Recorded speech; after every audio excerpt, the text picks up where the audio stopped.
Had a homie who street races. He races. He builds cars.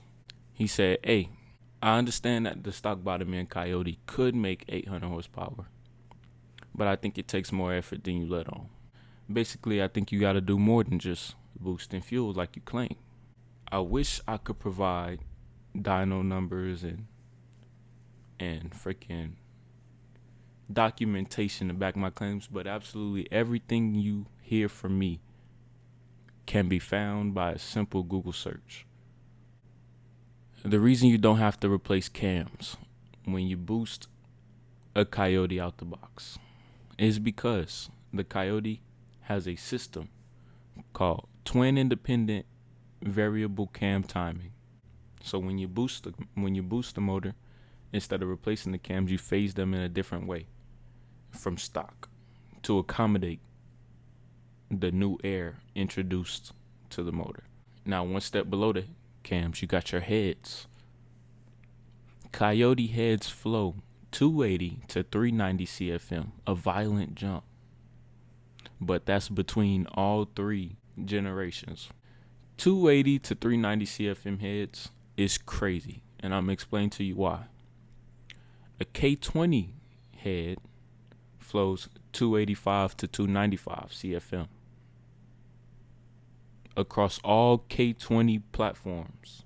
That CFM is how the K20 gets its RPM, and it's also how the Coyote gets its RPM alongside their relatively low displacement. One step lower than the heads, you got your bottom end, your block. Forged internals. The Gen 3 is the best. It's got the best forged internals in it. But the Gen 3 bottom end, that's 800 plus. The weak link is the rods. And the rods are one strong weak link, respectively. All of that in one package from a factory motor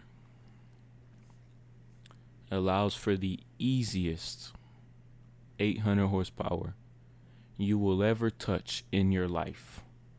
The hard part is finding the money. It's not a lot of work that needs to be done. For 800 horsepower in the Coyote, you need boost and fuel.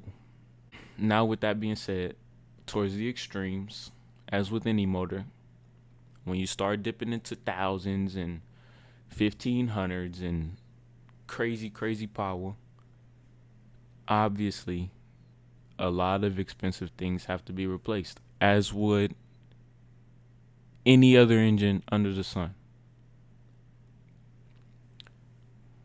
One thing, you got to get credit where credit is due. The LS and the LS's stock bottom end record is undeniable. You cannot talk about the Coyote's ease without talking about how cheap the power is with the LS. That's the battle in America. LS versus Coyote. You Germans, piss off. You Japs, if that's not somehow racist, piss off. Your cars are not in the same league. Your motors are not in the same league. You don't deserve to be in this conversation because it's too hard to make a crap ton of power with y'all motors, and it's too expensive to make a crap ton of power with your motors, with the exception to the Honda Civic. Have a good day.